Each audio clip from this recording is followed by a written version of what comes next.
So week 2 of Secrets of Power reveal season is in the books, and this week things have really ramped up. Not only have we got the reveal of a bunch of leaders that are going to be in the new Star Wars Unlimited set, but community reveals have kicked off as well over the past couple of days. So in this video, we're going to bundle it all together. We're going to show you exactly what's been revealed and who has revealed them, if applicable as well, and go through what my initial reactions are to these brand new cards that will be joining us very soon in Star Wars Unlimited.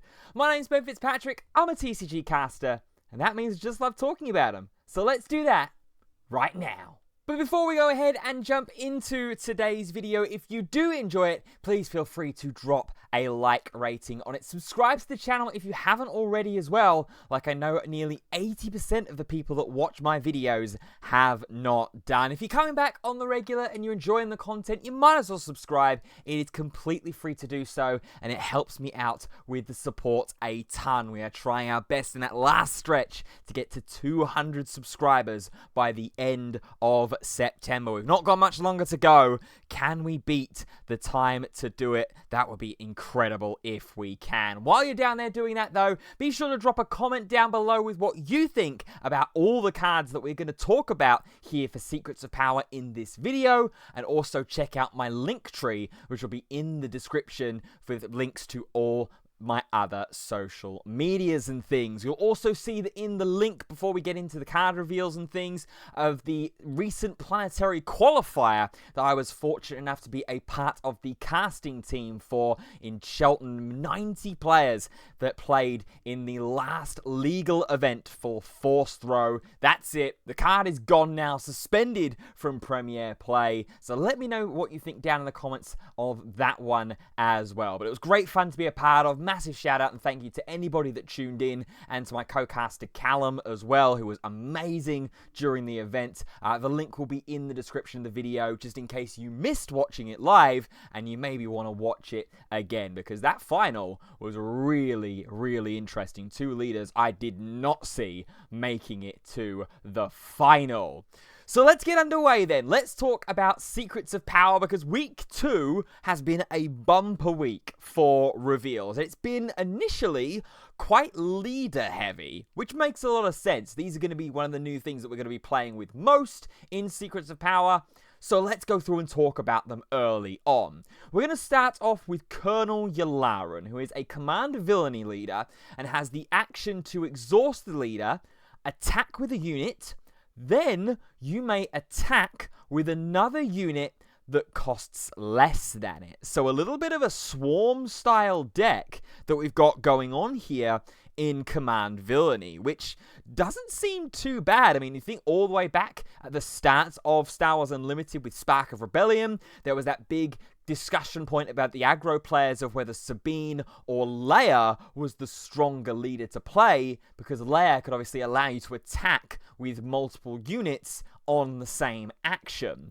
Here we've got a similar kind of effect. You've just got to be wary of the costs of those units that you are attacking with. But I could see this maybe getting some legs at the very least. It seems pretty decent to be able to get that action economy, especially in an aggro style deck, with what it looks like Colonel Yularen wants to be. It is a leader, so of course it does have a unit side and does deploy on 5 resources, which if you watch my last Secrets of Power video, link in the iCard if you missed that one.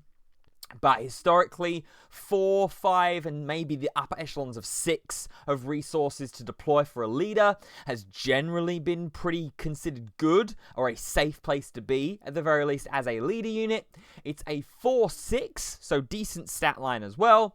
And then when this unit completes an attack, you may attack with another unit that costs 4 or less. So again, similar to the actual leader side, you are attacking with another unit that costs less than the one that you have an attack with initially. In this case, it is just the actual leader unit itself of Yularen. It's going to swing in, so you can then attack with a 4 cost or less unit immediately afterwards. This seems okay. This honestly seems really decent. I think this could be very, very strong in Limited. I think this could be a really, really good and safe leader to pick in sealed for pre-release and also in draft. Whether it goes on to Premiere, we'll have to wait and see, but early signs, this leader looks pretty strong and looks pretty potent. And the fact that we're in Command and Villainy as well, we've got some pretty aggressive and high-cost units towards the later game to be able to close off and sweep. I'm thinking things like Maul, like the original Darth Vader. If you pair this with Vigilance, then you get the new Darth Vader as well, the Twilight of the Apprentice card that was released back in Legends of the Force. So I like the look of Yularen early on. That's one card reveal already that's got my thumbs up. Here's another one that's got my thumbs up, and for a slightly different reason, because it's more droid support, and it's more separatist support as well. It's our first legendary that we're going to talk about in this video, in the Vutun Pala. It's a 9-cost space unit in mono command, 7/7, and this unit costs 1 less to play for each friendly droid unit. So if we can smatter the ground arena with a load of battle droids and keep them around for long enough, then this Vutun Pala is going to get a cost reduction for each instance of them. So already that's a big thumbs up from me as someone who loves playing token decks. The second effect is also really cool. Each friendly droid unit may be exhausted to pay costs as if it were a resource. So now, all of a sudden, your battle droid tokens that we were just talking about are not only cost reducers for this legendary space unit, they're not only attackers as little 1 damage pings in each action, they are now actual resources that you can use to play out into bigger things. And if you combine that with something like Exploit, maybe as well, so you exhaust the droid unit first to pay for the first resource, and then defeat it as part of an exploit cost as well, you've all of a sudden got some really, really cool and nice versatility for those droid units.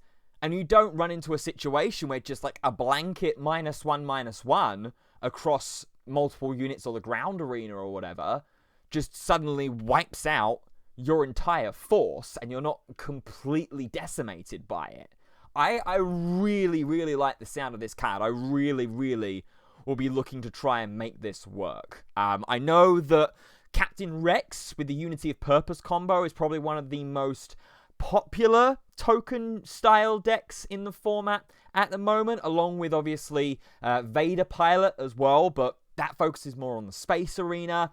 Rex focuses more on the ground.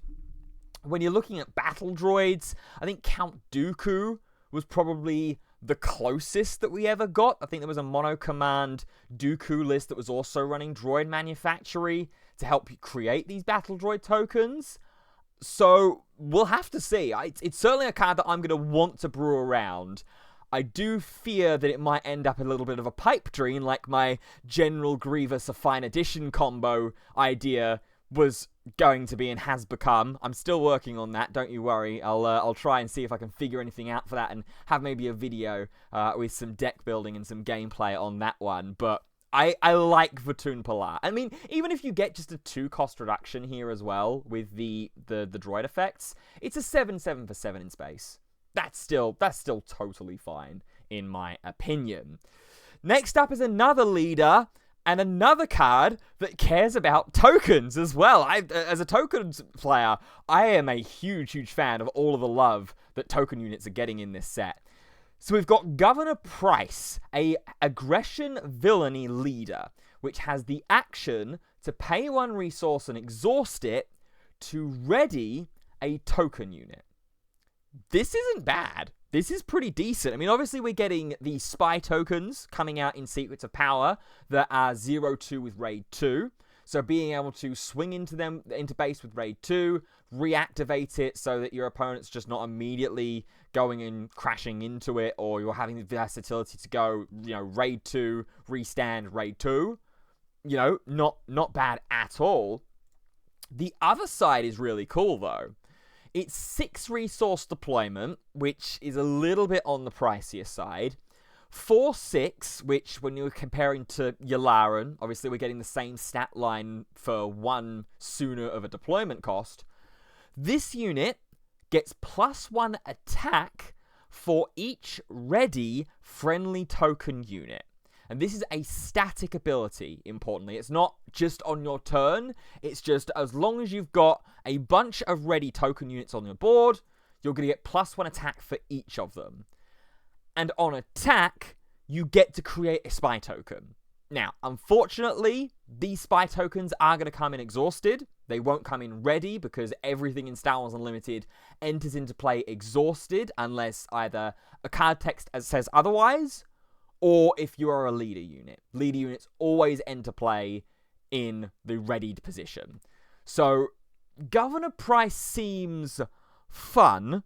Again, maybe something cool to build around in Limited, but I think that Limited is a key word that I would put against this leader unit. It is very, very limited. Because when you deploy Governor Price, all of a sudden you're not really incentivized to attack really heavily with all of your token units if you've been able to keep them around. Because you want to try and get as many +1 stacks on the leader itself so that you've not got a 4/6 for 6 when we could have been having a 4/6 for 5, which was going super, super aggro in command villainy. So I like the idea behind it.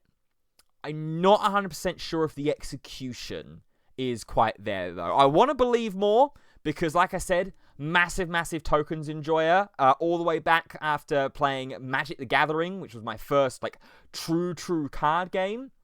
I played during the original Tarkir block, and there was a deck in Standard at that point called Jeskai Tokens, and the idea of it was to cast a load of spells that were going to trigger twice because you had a Narset, Enlightened Master, on the battlefield from Khans of Tarkir that would allow you to copy each spell, the first spell that you played once per turn. It was something to that kind of effect. So you played each turn a load of token generator spells that trigger twice and get double the tokens from that spell. So ever since that point, I've loved the idea of littering the board with token units and just overwhelming my opponent that way. I've incidentally not tried Pilot Vader yet. I'm very, very keen on trying it, though, very, very soon. But yeah, I'm not 100% sure if Governor Price is quite the token leader that we are really, really wanting for the ground arena, at the very least. Next leader we're going to talk about is over on Heroism's side. It's Mon Mothma, Command Heroism, who says, ignore the aspect penalties on non-villainy official units you play. So anything that is heroism and has the official tag, you ignore any of the aspect penalties of them. So say you were pairing this with aggression, say you were going command, heroism, aggression, any vigilance and cunning official units that you have in the deck that also have the heroism tag don't have an aspect penalty to them, which is cool. I always love the idea of skirting around aspect penalties. That's certainly pretty fun. Her leader unit side deploys on 5, 3/7. Again, still ignores all the aspect penalties on non-villainy official units. We'll come back to that in a second. But her secondary effect when deployed is that each other friendly official gets a +1 HP boost. I feel like this would be a little bit more viable if it was a +1/+1, in my opinion. If we're going around this official matters tag, which I did call was going to be likely a thing in Secrets of Power on a leader because of all the official units that we've had getting revealed up to this point, I feel like if it was a +1/+1 as opposed to just a +1 HP, this all of a sudden becomes a lot more playable and a lot more viable. It still could be decent getting the +1 HP, and +1/+1 might be a little bit too strong, or could have been a little bit too strong. But I just think that the 1 HP is just a little bit lacking here. I also think that the non-villainy tag thing is also a really, really big issue for this leader potentially. Because there's so many great villainy officials that have already been revealed in Secrets of Power that would go so well in a deck like this, right? There's the command villainy one that gets a boost for each official that you play or something like that, and there's one that has that gets token units onto play if you have a load of officials or something like that. I can't quite remember them off the top of my head, but they have been revealed already. They're on the Star Wars Unlimited official website, and we have covered them in a previous video as well. And I just feel like if we had this non-villainy thing removed, again, it could be a situation where that might be too strong, and you'd have to, say, like, bump up the deploy cost for Mon Mothma in order to try and balance it, if that was the case.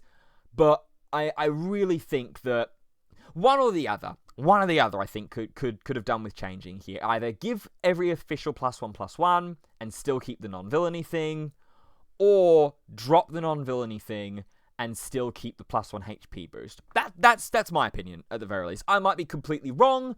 I might be completely right. It's the beauty about a new set being casually and consistently revealed, is that we can work these sort of things out together as a community. But for me, Mon Mothma is just missing a little bit of something, a little bit of sauce.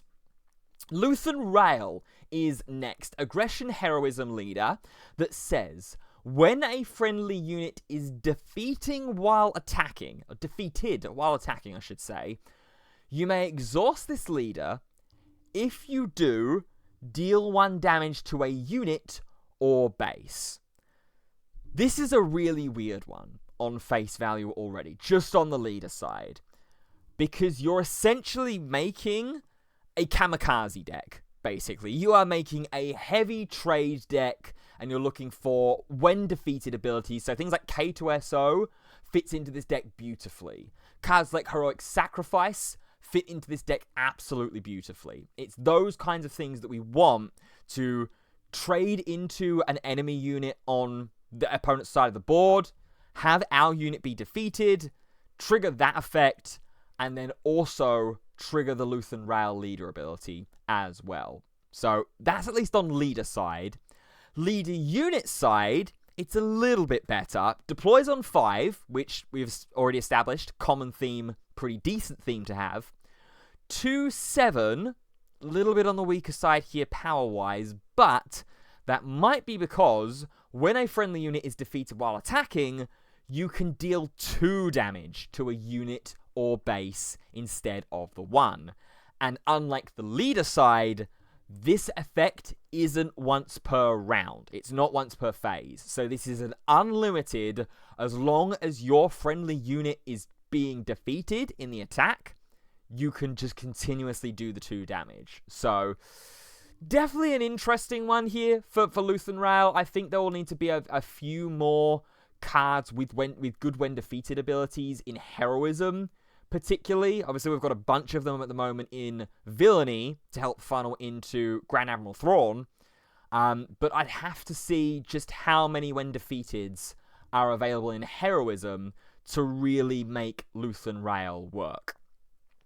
Now we've got Leia Organa. This one really excited me at first watch. But then I read it again, and I thought, this wasn't quite what I had in mind for an ability like this. We'll read through it, and we'll let you guys be the judge. She is a Vigilance Heroism leader. Action to pay 1 resource and exhaust the leader. Disclose Vigilance, Command, Aggression, Cunning, or Villainy. Or Heroism, sorry. So you have to reveal a card from hand with this aspect icon. If you do, give an experience token to a unit that doesn't share an aspect with the disclosed card. So we saw in the preview article, in the sneak peek article that Tyler Parrott released a couple of weeks ago, that we were getting a card and cards that had every single aspect icon on them for the first time ever. And I was making the expectation and the prediction that was also going to be our alt win condition card. That if you controlled units on the board that represented every single aspect in the game, you would win the game. It's not quite that way in time, actually. It's interesting, for sure, because at least with disclosing, which I've spoken about at length in multiple videos as well, the playlist would have been put up at some point in the video in the iCard as well for you to go and have a look at for those. I've mentioned my hindrances with disclosure. I think the fact that we're only having to show one card in hand here, essentially, is good. Makes the disclosure feel a little bit worthwhile. The fact that it is an experience token to something that doesn't share an aspect is a cool sort of mechanic, boosting something up. But yeah, I feel like I'd want it to do something a little bit more, potentially, here. The same thing happens when she is deployed on her leader unit side. Leah deploys on 6. She's a 4/7, and on attack, you can disclose Vigilance, Command, Aggression, Cunning, or Heroism. If you do, whack the experience token onto a unit that doesn't share the aspect with the disclosed card. So definitely a really, really cool idea and a really cool integration of the disclosure mechanic. We'll have to wait and see just like how much this gets built around, because there is still the possibility that this deck just becomes a pure double aspect with heroism deck, and that you're only revealing either Vigilance and Cunning or Vigilance and Command, and you're not worrying about the other two aspect icons at all. So we'll have to wait and see about the deck building. Definitely could be a really fun one in Limited, I think, because you're not immediately shoehorning yourself off to some of the cool cards that you might pull in the other aspects. You don't have to even play them for their aspect penalties. You can just keep disclosing that card because you know you're never going to play it, and just constantly get experience tokens phase after phase after phase. So I think this could be really, really fun in Limited. Premier, however, I'm not 100% sure. This next card is really cool, and there is one leader that immediately comes to mind when I saw this card. This is Emergency Powers. It's a 1-cost event in Vigilance and Villainy that says, choose a non-leader unit and pay any number of resources. For each resource paid this way, give an experience token to the chosen unit. So, we have the opportunity to chuck a load of experience tokens onto a unit. The first leader that came to mind with this card for me was Gar Saxon. Get a load of experience tokens onto a unit in Gar Saxon. They're going to get the extra +1 to their power as well, thanks to the leader ability. And it's going to make it really difficult for your opponent to systematically remove all of the experience tokens. They can't just Fang Fighter it away. They can't just confiscate it away like they're doing at the most part with the shield tokens in Gar Saxon. This could be really, really cool. The one thing that lets it down slightly is choosing a non-leader unit and not choosing a bunch of non-leader units. I think if you could, though, this card might be a little bit too powerful. But I think it's a really, really cool card. And especially if you can see, maybe if you're playing Gar Saxon and you're running this maybe in the side deck, or you're running like 1 or 2 of these in the main and another copy in the side. If you can see that your opponent in game 1 is playing heavy upgrade removal in Fang Fighter and Confiscate in the main deck, then you can side an extra one of these in to just try and make sure that you see it and make it really difficult for your opponent to just strip that advantage away on that unit in particular.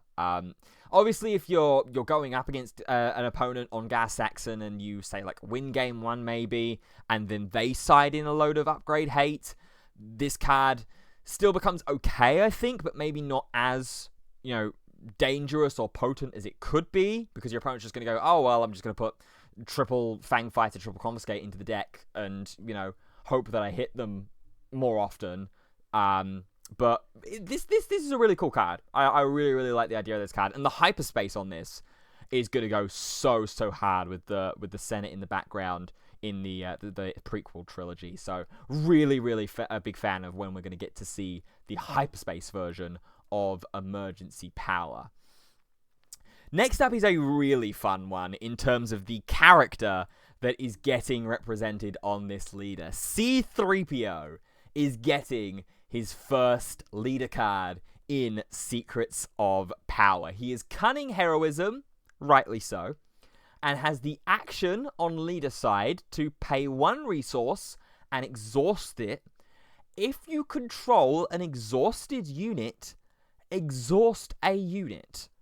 So this is really interesting. We've seen a lot of exhaustion out of cunning, particularly with villainy in the past, with cards like No Good to Me Dead, Frozen in Carbonite, things like that. But now we've got it in heroism, which I think is really interesting, and turns cunning heroism, into a little bit more of a kind of mid-rangey deck again. We haven't seen cunning heroism in a while, not since original Han, which hasn't been played for quite some time, ever since the DJ suspension during the Jump to Lightspeed format. So I think C-3PO could be really interesting to try and build around. It has the same effect on its leader unit side that triggers on attack. It deploys on 4, which is really cool. It is only a 1/6, but the 6 HP is really nice. Means it's going to stick around for quite some time, I think. You would maybe like a little bit of extra power on this, but if you're in cunning, you're more than likely running Hotshot DL44 Blaster. So if you smuggle out a blaster from the resources, chuck it onto 3PO, all of a sudden he's attacking with Hotshot Blaster buff, and then as well is going to get the on-attack trigger if you control another exhausted unit. If you've used that first action to just burn and swing into base, that seems totally fine, in my opinion. So I think 3PO could genuinely be really cool in Secrets of Power, and is one that I'm very excited to see players try and have a go with. I'd obviously like to see a lot more of the set first, which obviously we've got plenty of time to be able to do that, but I think C-3PO could very well become a sleeper hit. Next up, we're going to go to the community reveals as well, because we've started to get videos from other members and influencers in the Star Wars Unlimited community with card reveals. We're going to kick off with my good friend Wassy Plays, Ross, who has had his video come out yesterday about some brand new cards for the set. I'll be leaving links as well to all of the original videos for all of these guys in the description so that you can go check them out. Give credit, let them know that I sent you as well, so that you can see what they had to say about these cards that they have revealed. But we're starting off with Ross, and we're going and kicking things off with Screeching TIE Fighter. It's a 1-cost space unit in Cunning and Villainy, 2/1 that says on attack, you may choose a ground unit. If you do, it loses its keywords and can't gain keywords for this phase. This is a really interesting card. I'll be totally honest as well, quite a few of these community reveals I'm seeing for the first time right now. And this is the case here with Ross's video. So, sorry Ross, I didn't watch your video earlier. If you are watching this, sorry, I love you. This is a really interesting card. I really like this, especially because it's going after keywords. So importantly, this can go after things like Sentinel on the ground arena, free things up there so you can try and swing in for game or something like that maybe. It gets rid of Raid, it gets rid of Saboteur. There's a lot of cool things that this gets rid of. It gets rid of Hidden as well if your opponent doesn't play carefully. This is really cool, actually, in my opinion. 1 HP is a little bit suspect, but it is on a 1-cost space unit, so, you know, you're not really going to be able to ask for much more. And the fact that this is an Imperial fighter, this can fit really nicely into Pilot Vader that we were talking about earlier on in the video. It's another 1-drop to be able to go double 1-drop opening on phase 1. It's got a really impactful on attack trigger, and it's 2 damage that's going to be flying into base. So I really, really like the Screeching TIE Fighter. This is a very, very good card, and I think is absolutely going to see play in Premiere when the set does make its way out. Next up, we've got Grand Moff Tarkin, which is a rare. It's 6 resources, ground unit, cunning, and villainy, for a 2/6 that says, when played, take control of an enemy non-leader vehicle unit. When this unit leaves play, that unit's owner takes control of that unit. So this is also really interesting. It's essentially Change of Heart on a 2/6 body that goes after vehicles specifically. And as Ross rightfully points out in the titles, this steals ships. There's no cost limitation on this, so you could potentially just steal a capital ship from your opponent if they're playing something like Admiral Piet, for example. Granted, it hasn't been seen in play in pretty much most of the Legends of the Force format so far, but if you're against Piet, just steal a capital ship that your opponent has been able to sneak in for lower resources because of the leader ability, and, you know, you're going to have a massive crunch in with that ship. So this is pretty interesting here. And the fact that it's taking vehicles as well and can take across arenas, and that Moff Tarkin is a ground unit, you've got that nice sort of 2-pronged approach going on here. So Grand Moff Tarkin certainly seems like a really, really interesting one to be able to use here. 6 resources may be a little bit of a high cost, but depending on what you're stealing here with when played ability, it could give you a lot of value. I think this will probably more be a sideboard piece in Premiere, just to see like how much big vehicles really continue to matter. Obviously, we've still got things like the Ruthless Raider, we've still got things like Devastator. You know, we do have some impactful vehicles in the format at the moment, but it's just about how impactful they're going to be and how pressing are they going to be for you to want to steal them with Grand Moff Tarkin. Last things last is we've got Catch Unawares. It's a 2-cost mono cunning event that says attack with a unit, the defender gets -4 attack for this attack. Another really unique kind of card here, as opposed to something like Surprise Strike where we're boosting ourselves, we are reducing the enemy, which is really, really interesting here. Definitely could be cool to combine a combat against that emergency powers card that we spoke about earlier on. If your opponent emergency powers and puts a load of experience tokens onto something, you can catch them unawares, essentially, you know, reduce the experience token for that attack in what you're taking, and just crunch a load of damage into it, and then let, say, maybe one of your spy tokens finish it off, or something like that. So Catch Unawares, I think, will definitely have some viability. Could especially be useful against big, beefy sentinels that your opponent just boosts up with lightsabers or other upgrades or things like that.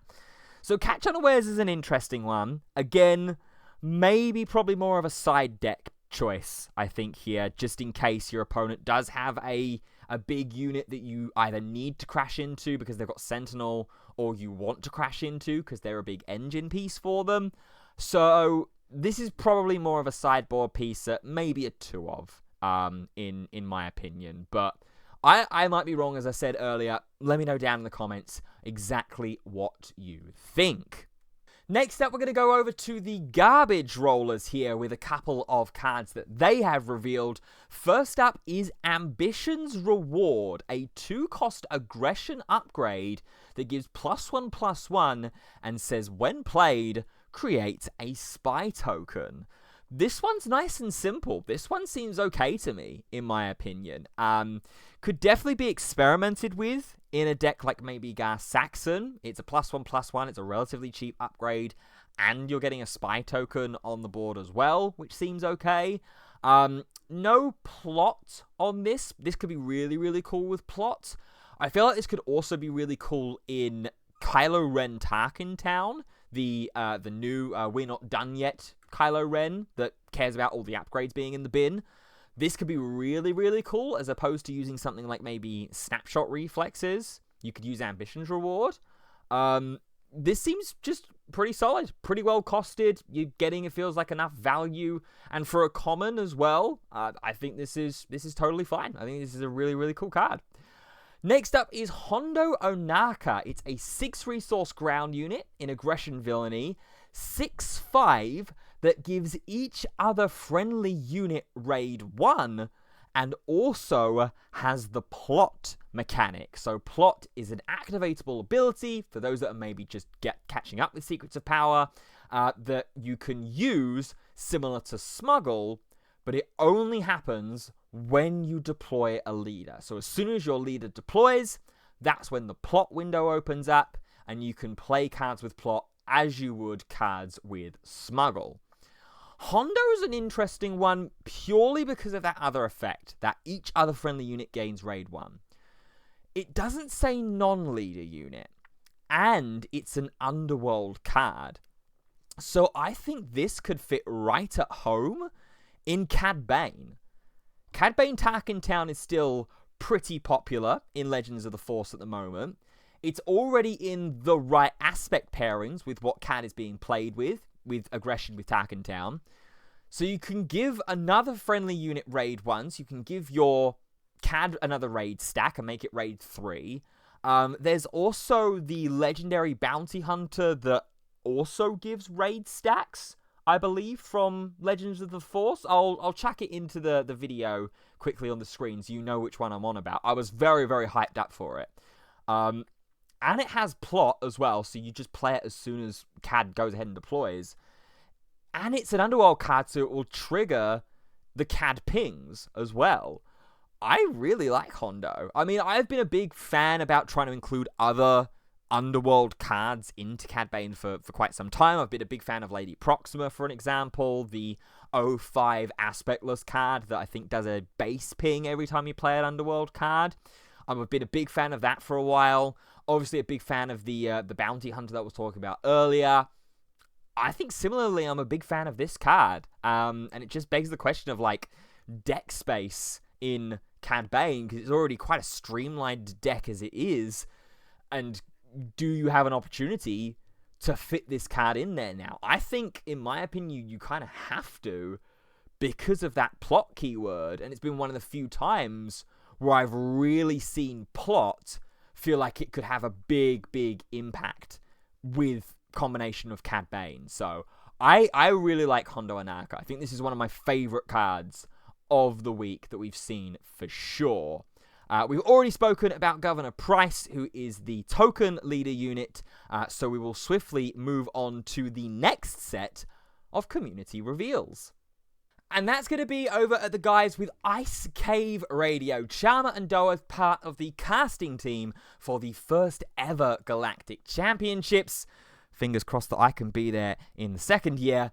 They've got some more card reveals as well as a legendary to chat through as well. But we'll start off with Enforcer Squadron, which is a 4-cost aggression villainy space unit, 5/3 with the hidden keyword. So it can't be attacked if it was played this phase.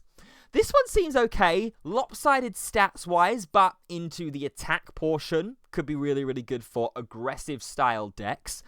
Unfortunately, when I'm eyeing this up for something like Darth Vader, it's in the wrong aspect combination. That's being paired with Cunning to see its biggest success.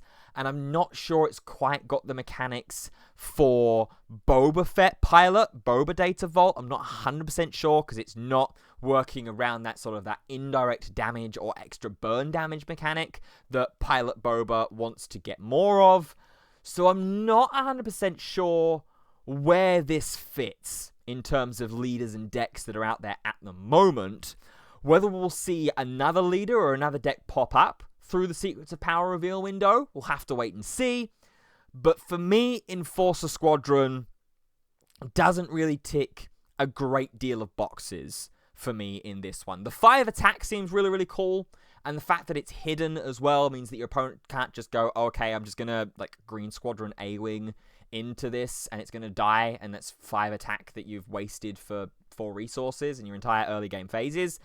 I like that, but it still can just be fried as well with Force Lightning, perhaps.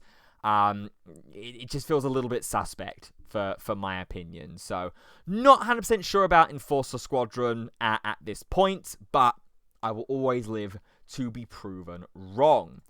Next up, we've got Arrest, which is a capturing card. It's a 2-cost Cunning Villainy event that says your base captures an enemy non-leader unit at the start of the regroup phase. Its owner rescues it. So this is a really cool alteration on the capture mechanic, all the way back from Shadows of the Galaxy. Capturing usually always entailed the unit to go underneath another one of your units. And if that unit could be defeated in any way, then the card gets freed and rescued and you get it back.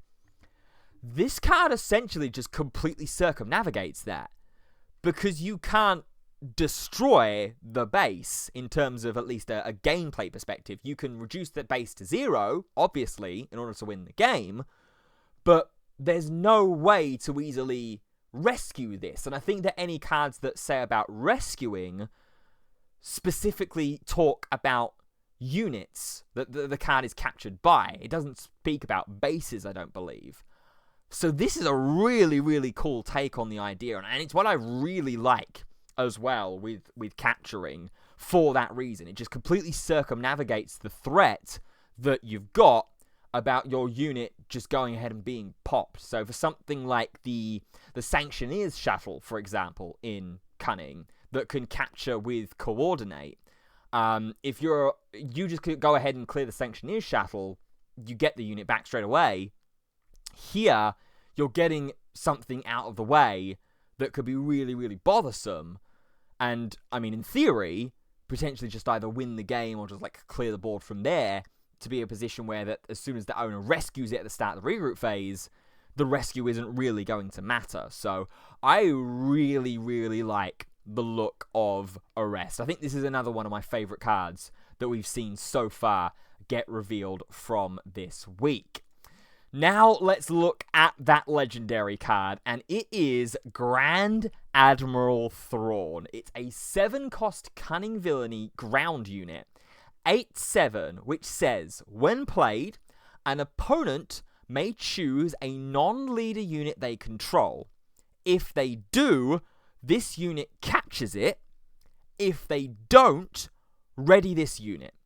So either your opponent sacrifices a unit for a couple of phases, unless they have a way to rescue it or can clear the Thrawn, or they let the Thrawn ready and take 8 damage, presumably to the face, which is crazy. And then a when defeated trigger, a friendly unit captures an enemy non-leader unit in the same arena. And if you're pairing this with Leader Thrawn, the Vigilance Villainy one that can trigger when defeated twice, you can do this twice. This card is really, really good. I really like this, especially in Vigilance Villainy Thrawn, the how unfortunate when defeated trigger Thrawn. This is really, really cool. Because that when played ability puts your opponent in a really awkward position if you can navigate the board right. You get through those early phases with things like Power of the Dark Side, Merciless, your typical Vigilance Villainy control style build.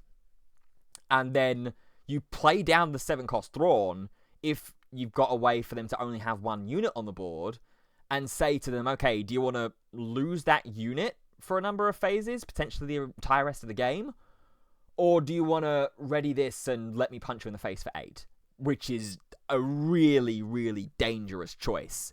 And then the when defeated as well, if your opponent can say, like, fell the dragon this, you go, oh, okay, cool. In How Unfortunate Thrawn, I'll just double capture as long as I've got another friendly unit on the board, because it doesn't say that it has to be another friendly unit. It's 2 instances of the when defeated trigger that happens. So this is very, very good. I think this is my favorite card that has been revealed this week. Sorry, droid Septist ship, but this Grand Admiral Thrawn card is just like actually and actively insane, that does not need a load of hoops to jump through to be able to make this work. I think this card is going to see a lot of play, and I think it's going to be especially dangerous, as I said, in the double when defeated trigger Thrawn. And I think this is going to be one of the first cards that I look to try and pick up and build that deck for the Secrets of Power format, because after seeing Ollie Simons play when defeated Thrawn, or How Unfortunate Thrawn, at the Cheltenham Planetary Qualifier, this card just makes me more excited to give that leader and that strategy a try. Last but certainly not least, then, we're going to head on over to Roll On Gaming, who have our last couple of cards for us this week. As always, this information has been correct at the time of recording this. It is Thursday evening on the 25th of September, so any cards that get revealed past that point, they will be covered in next week's roundup for Star Wars Unlimited reveals for Secrets of Power. So make sure you're subscribed if you haven't already, to stay up to date with those as they come out each week. But we've got the Rotunda Senate Guards here. It's a 4-cost mono-vigilance ground unit, 4/5, that says while this unit is undamaged, it gains Sentinel. This isn't terrible. This isn't too bad. Mono Vigilance is really, really nice, and a 4/5 for 4 is good stat lines. The issue is that you are, without any healing at the very least, only getting Sentinel once from this unit here. And when you compare this to something like Village Protectors, which has been such a great early game Sentinel in Star Wars Unlimited over the past format or two, you're essentially getting sort of 2 or 3 uses out of that, because the Village Protectors come in with the shield token, as well as already having Sentinel. So the first attack will just pop the shield, or they have to have upgrade removal or some kind of description like that to be able to get around the shield token. So I like the idea of Rotunda Senate Guards. Again, I think this is going to be good in Limited, but in Premiere, the undamaged gives me a little bit of pause for concern on that one. This card doesn't give me pause for concern, though, and is the last card that we are going to talk about in this video. Hyperspace Disaster. It is a 7-cost mono-vigilance event that says, nice and simple, defeat all space units. So for any heavy space decks that are in the format at the moment, things like Pilot Vader, for example, this can just blow everything up, which is really, really nice. Against Pilot Vader, obviously you're going to have to find a way to get through that early game and, stop yourself from just flat out dying to the aggression that Pilot Vader can generate. But if you can do that, and you can Hyperspace Disaster on 7, especially if they have the Pilot Vader deployed into a ship, this is going to go so crazy. This will go so hard against that deck. The only other deck is maybe Pilot Boba, or maybe Poe as well. I've been seeing an uptick in Poe play and the Planetary Qualifier level at the moment as well. This card will absolutely go hard in this. Anything else, this might be more of a side deck card. It probably is just a side deck card anyway, in terms of safety, unless you're making a crazy meta call that a load of the field is going to be Pilot Vader, Pilot Boba, Pilot Poe, those kinds of things. But it is a very, very nice side deck tool to have, and definitely one that I'll be keeping my eye on as the format progresses, not only at the ends of Legends of the Force, but also into Secrets of Power as well, and if those decks continue their popularity streak. So that is all of the cards from this week of Secrets of Power reveals for Star Wars Unlimited. I promised you it was going to be a bumper edition. There's been a lot that we have spoken about in this video. But now it's over to you. Let me know down in the comments what you've thought about all of the cards that have been revealed, and also give a massive shout out and thank you to all of the community members that have revealed the cards this week. So the guys at Roll On Gaming, Ice Cave Radio, the Garbage Rollers, and of course my good pal Wassy as well. But that's going to draw an end to today's video. So if you did enjoy it, please do feel free to go ahead and drop a like rating on it. Subscribe to the channel as well for more Star Wars Unlimited and other TCG related content. As I said, we're going to be doing these once a week, updating with all of the reveals for Star Wars Unlimited Secrets of Power as they come through on their social medias and on the community outlets as well. So a nice and congested combined way to catch up with everything Star Wars Unlimited Secrets of Power. The links for all the original videos as well for these guys will be in the description, as will the archive footage from the planetary qualifier in Cheltenham that was played last weekend. And they will be holding organized play events, a few more planetary qualifiers as well throughout the month of October. So be sure to keep an eye out and follow along to their channels so you do not miss those live streams. But until that point, that is going to end today's video. Thank you all so much for watching. We'll see you soon. Goodbye for now.